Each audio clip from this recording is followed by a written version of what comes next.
이스라엘이 암몬이라는 나라와 치열한 전쟁을 할 때에 늘 전쟁하면 앞장섰던 다윗이 그때는 전쟁터에 나가지 않고 치열한 전쟁 중인데 다윗은 왕궁에 남아서 오후에 아름다운 곳의 왕궁 옥상에서 낮잠을 잤습니다.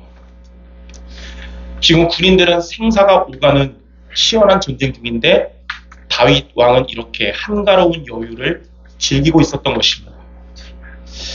한 나라의 왕이었던 다윗의 영적 싸움이 뭐냐면 대적의 나라인 언약 가진 이스라엘의 대적의 나라인 서쪽의 블레셋과의 싸움, 또 동쪽에 있는 암몬과의 싸움이 다윗의 영적 싸움인데요. 다윗은 그때 본인의 영적 싸우는 것을 거부하고 피한 것입니다. 성경의 인물들이나 저와 여러분의 인생에서의 공통적인 특징이 있다면 우리가 싸워서 승리해야 할 영적 싸움을 우리가 거부하고 피하면 반드시 문제가 오게 되는데요.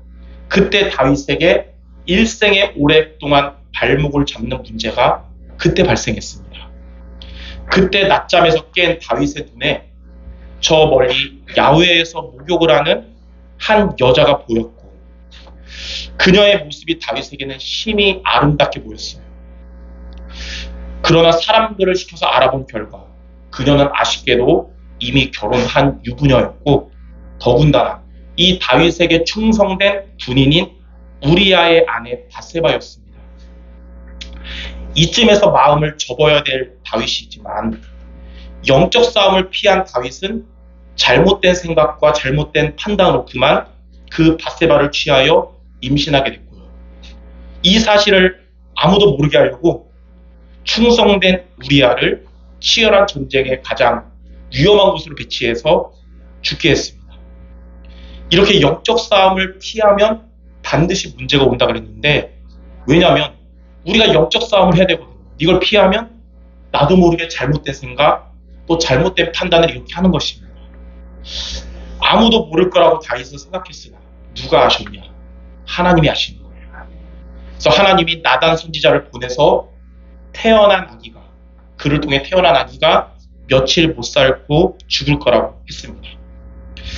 그 일로 인해서 다윗은 하나님께 비로소 엎드려서 회개를 했는데 시편 51편은 다윗이 범죄한 직후에 하나님께 회개한 내용이고요. 오늘 우리가 읽은 이 시편 32편은 그 이후에 그 아이가 죽었거든요. 얼마나 슬프겠어요. 세월이 지나서 이제 본인이 하나님께 회개함을 통해 용서받고 이제 다시 마음의 평안, 영적인 힘을 회복한 이후에 정리돼서 쓴 시가 오늘 시편 32편입니다. 시편 32편 말씀을 통해서 오늘 저와 여러분들 회개에 대한 말씀을 붙잡고 이 회개는 나를 멸망케 하는 벌이 아니라 나를 다시 회복시키는 복이라는 사실을 알고 하나님이 원하시는 복음적인 회개를 오늘 모두가 붙잡는 시간 되기를 바랍니다. 자, 첫 번째로 회개의 복입니다. 시편 32편 1절과 2절에 보니까 허물의 사함을 받고 자신의 죄가 가려진 자는 복이 있도다. 마음에 간사함이 없고 여호와께 정죄를 당하지 않는 자는 복이 있도다. 이 두 구절은 하나님 앞에 죄 사함을 받은 자의 복에 대해서 말씀하고 있습니다. 허물의 사함을 받았단 말은 하나님이 나의 허물을 다 치우셨다는 거예요. 죄가 가려졌다는 것은 이제 하나님의 눈에 보이지 않도록 하나님이 해주셨다는 겁니다. 정죄를 당하지 않다는 것은 이제 하나님 보시기에 죄로 간주하지 않는다는 것을 말해요. 이처럼 하나님은 회개하는 성도의 죄를 확실하게 사하여 주시는 겁니다. 그래서 죄 많이 짓고 적게 짓고가 중요한 게 아니라 우리가 하나님 앞에 회개하는 게 중요한 거예요. 죄는 하나님과 우리 사이를 단절시키기 때문에 죄를 용서받지 못하면 회개하지 않으면 마음의 평안함을 누릴 수가 없고 하나님께 기도 응답을 받지 못하게 됩니다. 그리고 그것이 사탄에게 공격받는 틈이 되는 거예요.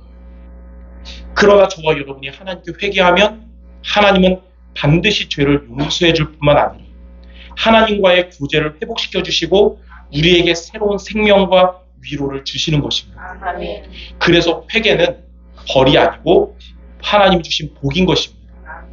자, 첫 번째로 회개하지 않으면 고통스럽고 영적으로 황폐해집니다. 시편 32편 3절 4절에 나와 있어요. 내가 입을 열지 아니할 때에, 그 말은 회개하지 아니할 때는 종일 신음함으로 뇌뼈가 쇠하였도다. 주의 손이 주야로 나를 누르시오니 내 진액이 빠져서 여름 가뭄에 마름같이 되었나이다. 다윗이 그의 죄를 하나님께 회개하기 전에는 이 죄를 스스로만 가지고 있을 때는 마음의 고통이 심해서 몸의 진액이 마름으로 뼈가 쇠하여졌습니다. 죄를 회개하지 않고 우리 안에 가두고 살면 그것은 우리의 영적 상태를 황폐하게 만드는 거예요.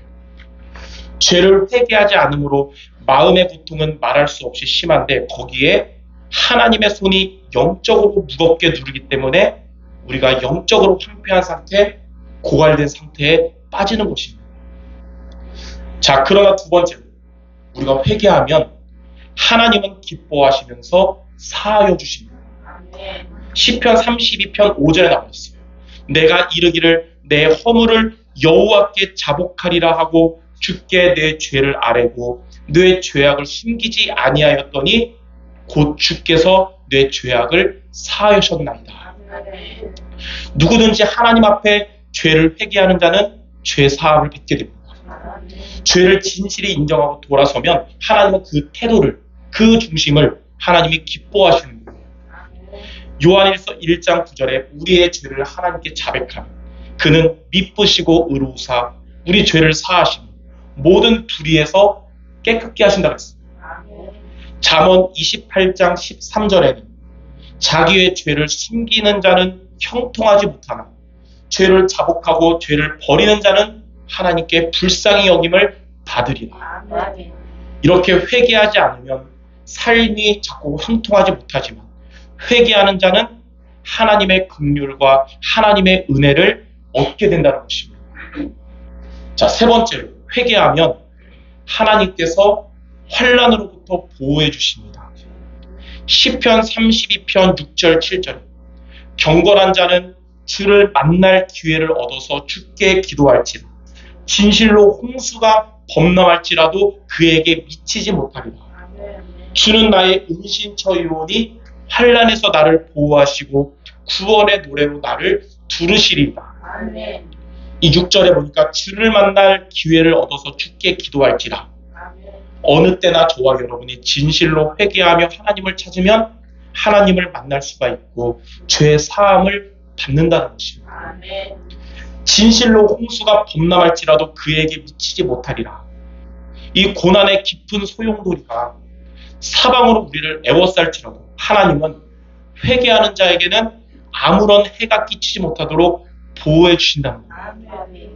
7절에 주는 나의 은신처이오니 환난에서 나를 보호하시고 구원의 노래로 나를 두르시리라. 다윗이 회개하기 전에는 하나님은 다윗에게 노하셨지만 이제 하나님은 회개한 그에게는 은신처가 되신 것입니다. 이처럼 하나님은 회개하는 자에게 한없는 은혜를 베푸셔서 모든 위험에서 구원하시며 보호자가 되시고 우리로 하여금 구원의 노래를 하게 하시는 것입니다. 복음편지 3과에도 보면 우리의 죄를 하나님께 회개하면 우리의 영이 살아나고 성령의 인도를 받게 된다고 했어요. 그러므로 저와 여러분들 죄로 인하여 낙심과 좌절 가운데 있지 말고 내 죄짐을 주 앞에 놓으시기를 주님의 이름으로 축원합니다. 그래서 오늘 말씀을 통해 하나님은 우리에게 회개하기를 원하시는구나. 자, 그럼 크게 두 번째로 그럼 하나님께 회개를 어떻게 하면 될까요? 복음적인 회개가 뭘까요? 크게 두 가지를 오늘 우리가 미션으로 붙잡아야겠습니다. 자, 첫 번째로 먼저 할 것이 있습니다. 뭐냐면 대속의 언약을 붙잡아야 합니다. 나의 모든 죄를 속량하신 그리스도를 붙잡아야 된다는 거예요. 대속의 언약이란 그리스도께서 우리의 죄를 대신 속죄하신 언약입니다.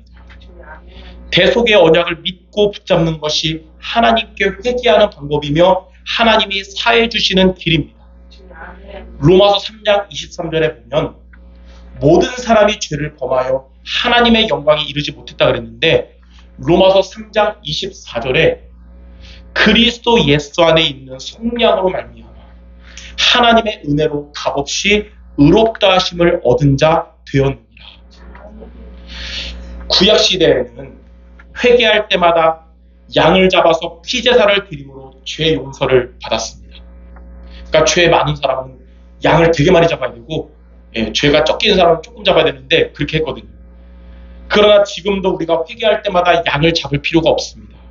그리스도께서 십자가에서 우리의 모든 죄를 단번에 끝내셨기 때문에 그리스도 대속의 언약을 믿고 붙잡을 때 우리는 죄 용서를 받으며 하나님의 큰 은혜를 얻는 것입니다. 그리스도께서 살 찢기심으로써 우리에게 하나님을 만나는 길을 열어주셨어요. 그리스도께서 피 흘리심으로 우리의 죄를 사하셨습니다. 피 흘림이 없은즉 죄 사함이 없다. 그리스도께서 죽으심으로 죽음의 세력을 잡은 마귀의 권세를 깨뜨리셨습니다. 이렇게 그리스도께서 십자가에서 살 찢고 피 흘리고 죽으심으로써 우리를 대속하신 구원자가 되신 것입니다. 히브리서 9장 12절에 보니까 염소와 송아지의 피로 하지 아니하고 오직 자기의 피로 영원한 속죄를 이루사 단번에 성소에 들어가셨느니라. 베드로전서 3장 18절에 그리스도께서 단번에 죄를 위하여 죽으사 의인으로서 불의한 자를 대신하셨으니 이는 우리를 하나님 앞으로 인도하려 하십니다. 이처럼 예수 그리스도의 피로 인하여 그의 보혈로 인하여 주홍같이 붉은 우리의 죄가 눈과 같이 희게 된 것입니다. 찬송가 494장 만세반석 열리니 그 2절을 보면 내가 공을 세우나 은혜 갚지 못하네. 쉼없이 힘쓰고 눈물 근심 많으나 구속 못할 죄인을 예수 홀로 속하네. 그러므로 나의 공로, 나의 열심이 아니라 나의 죄를 대신 속죄하신 이 그리스도의 공로를 의지하시기 바랍니다. 그것이 바로 대속의 언약을 붙잡는 것입니다. 자, 두 번째로 우리가 회개의 미션이 있습니다. 나의 죄를 인정하고 돌아서야 합니다. 시편 66편 18절에 보면 내가 나의 마음에 죄악을 품었더라면 주께서 듣지 아니하시리라. 마음에 죄악을 품고 살아가면 하나님이 역사하지 않는 거예요. 마음에 죄악을 품고 살아가면 그것을 사탄을 알고 사탄이 우리를 공격하는 통로가 되는 겁니다. 그러나 요한일서 1장 9절에 만일 우리가 우리 죄를 자백하면 그는 미쁘시고 의로우사 우리 죄를 사하시니 모든 불의에서 우리를 깨끗하게 하실 것이요. 우리가 회개할 때 하나님은 우리의 죄를 깨끗하게 하시고요.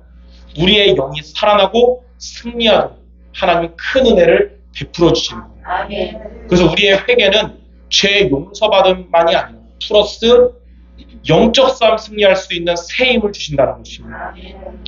그래서 회개는 그냥 나의 죄를 인정하는 것만이 아닙니다. 회개는 죄로부터 돌이키는 삶의 행동까지가 회개입니다. 이 회개가 이 한자인데 회개의 회자는 뭐냐면 인정하는 거예요. 아, 내가 하나님과 틀린 길을 갔구나. 내가 죄를 졌구나. 인정하는 거예요. 개는 뭐냐? 개. 돌이킬 개자거든요. 고칠 개자. 돌이키는 거예요. 그래서 회개는 죄를 인정하고 죄에서 돌이키는 삶을 살아가는 게 회개입니다. 다윗이 자신의 죄를 숨겼을 때는 여름 가뭄에 마름같이 되었지만 자신의 죄를 하나님께 회개했을 때는 용서받음과 동시에 영이 다시 살아나고 마음도 힘을 얻고 삶이 회복되었습니다. 이처럼 하나님께 회개함은 벌이 아니라 복임을 알고 여러분들 그리스도의 대속의 언약을 붙잡고 죄로부터 돌이키는 여러분 되시기를 주님의 이름으로 축원합니다. 자, 이렇게 두 가지 미션을 붙잡아야 돼요. 대속의 언약 되시는 그리스도를 붙잡고 우리가 죄로부터 돌이키는 삶을 살아가야 됩니다. 자, 그럼 크게 세 번째. 이렇게 우리가 하나님께 회개하면 어떻게 될까요? 자, 첫 번째로 죄인들을 살리는 증인이 됩니다. 시편 32편 8절에 보면 내가 너의 갈 길을 가르쳐 보이고 너를 주목하여 훈계하리로다. 이 구절은 하나님이 다윗에게 하신 말씀이 아니라 다윗이 백성들에게 한 말이거든요. 다윗은 회개를 통해서 죄 사함의 행복과 평안을 얻어서 이제 본문과 같이 이제 다른 사람들에게 회개를 권면할 용기를 갖게 된 것입니다. 회개로 인해서 죄 사함을 받은 다윗은 시편 51편 13절에도 내가 범죄자에게 주의 도를 가리키리니 죄인들이 주께 돌아오리라 이렇게 말씀했어요. 이렇게 다윗은 자신이 회개를 통해서 죄 사함 받음과 은혜 받은 것의 경험을 이제는 다른 사람들에게도 이제 죄 속에 있는 자들에게도 나누어 주게 되었습니다. 이것이 저와 여러분에게 요청하시는 하나님의 미션이에요. 우리가 살다가 실수할 수 있고 죄질 수 있고 그렇거든요. 인간이니까. 그리스도가 아니잖아요. 그 자리에서 하나님께 회개하고 새 힘을 얻어서 많은 연약한 자들을 살리는 증인들이라는 것입니다. 하나님께 회개하면 하나님께 죄사함과 큰 은혜를 받습니다. 이제 여러분은 회개해야 될 자들, 또 구원받아야 할 자들을 살리는 증인이 될 것입니다. 다른 사람들에게 율법과 정죄를 나타내지 말고 또는 불신앙과 인본주의를 나타내지 말고 하나님의 죄사함과 하나님의 은혜를 나타내는 모두 되시기를 주님의 이름으로 축원합니다. 자, 두 번째로 이렇게 하나님께 회개하면 하나님의 풍성한 인자하심을 받습니다. 시편 32편 10절에 악인에게는 많은 슬픔이 있으나 여호와를 신뢰하는 자에게는 인자하심이 두르리로다. 회개하지 않는 자는 슬픔으로 보응을 받지만 회개하는 자, 곧 여호와를 신뢰하는 자는 풍성한 하나님의 인자하심을 받게 됩니다. 하나님을 신뢰하는 자에게는 하나님은 은혜를 베풀어서 한결같은 사랑으로 보호하십니다. 불신자들과 불신앙자들에게는 심판의 채찍을 드시지만 하나님은 하나님을 신뢰하는 저와 여러분들에게는 사랑의 은혜를 베푸시는 거예요. 그래서 날마다 저와 여러분들 그리스도의 대속의 언약을 기억하며 혹 하나님과 반대의 길을 가고 있다면 매일매일 돌이키시길 바랍니다. 하나님은 그러한 여러분들의 모든 필요를 채우시며 하나님의 은혜와 능력과 또 응답을 주실 것입니다. 자, 세 번째로 우리가 이렇게 하나님께 회개하면 세상보다 하나님에게서 진정한 행복을 얻게 됩니다. 여러분이 세상의 행복이 아니라 하나님의 행복을 얻게 됩니다. 시편 32편 11절에 너희 의인들아 여호와를 기뻐하며 즐거워할지어다. 마음이 정직한 너희들아 다 즐거이 외칠지어다. 이렇게 회개하는 순간은 세상이 주는 불행함과 공허함을 이기게 됩니다. 회개하는 순간은 죄악이 주는 유혹과 슬픔도 이기게 되는 거예요. 회개하는 순간은 악의 근원인 사탄의 권세도 이기게 됩니다. 그리고 회개하는 순간은 하나님이 주시는 행복, 하나님 주시는 힘을 얻게 되는 거예요. 그러므로 여러분 날마다 회개, 복음적 회개를 하시기 바랍니다. 날마다 대속의 언약 그리스도를 붙잡고 늘 매일매일 우리가 하나님과 같은 방향으로 나아가시기를 바랍니다. 그러면 우리 안에 있던 원망도 불평도 걱정, 근심도 사라지게 될 거예요. 하나님으로 인한 기쁨과 즐거움이 여러분 안에 가득하게 될 것입니다. 믿음이 사라지는 곳에서는 육신적인 근심이 뒤따르지만 이렇게 믿음이 살아나는 곳에는 영적인 기쁨이 뒤따르게 될 것입니다. 회개의 복을 누림으로 하나님의 풍성한 은혜와 행복으로 이제는 다른 사람도 살리는 증인으로서는 모두 되시기를 주님의 이름으로 축원합니다. 자, 결론입니다. 어떤 목사님께서 이제 현장에 전도하시다가 그 현장에 있는 마을에 있는 무당집에 이제 들어갔어요. 그 무당은 귀신 들려서 점치는 사람인데 그러니까 귀신 들린 점치는 무당 입장에서는 복음 전하러 전화 목사님 오니까 얼마나 좀 그러겠어요. 그러니까 기선을 제압하려고 무당이 귀신에 충만해가지고 이 목사님의 과거의 죄를 다 말하는 거예요. 예, 목사님 예전에 무슨 죄 어쩌고 다 알고 있다고 기선 제압하려고.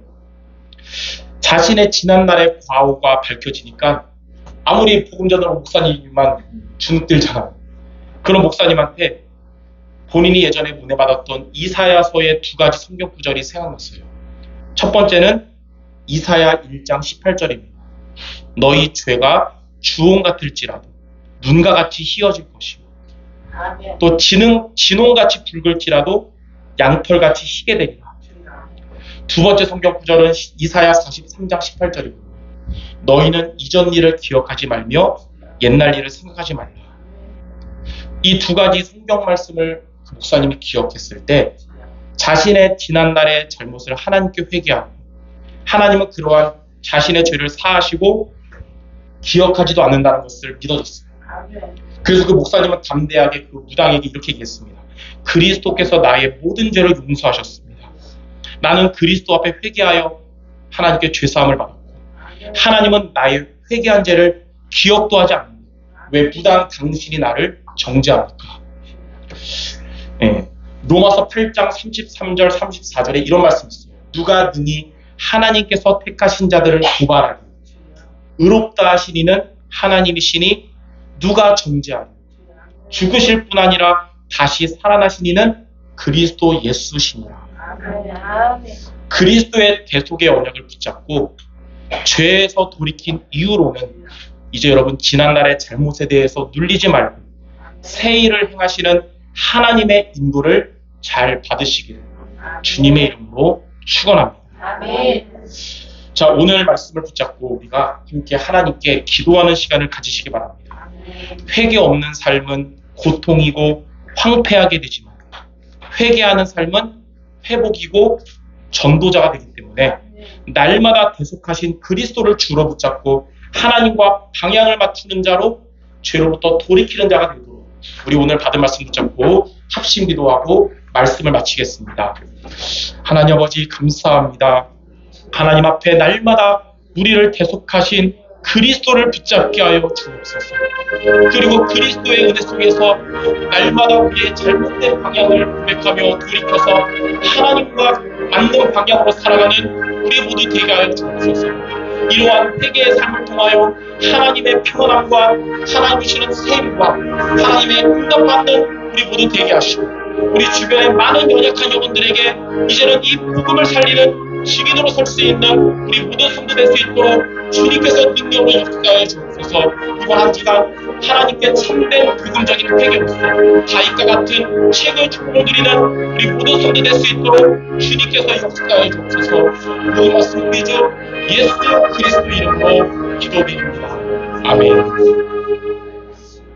하나님 아버지, 우리의 노력과 우리의 의로는 하나님 앞에 죄인일 수밖에 없기 때문에 또한 구원받은 이후에도 넘어질 수밖에 없는 연약한 우리이기에 내 의가 아닌 날마다 계속하신 그리스도를 붙잡는 우리 모든 성도 되게 하시고 그 그리스도 안에서 우리의 방향이 하나님과 맞지 않았다면 날마다 하나님과 같은 방향이 되도록 점검하며 나아가는 우리 모두 되게 하여 주옵소서.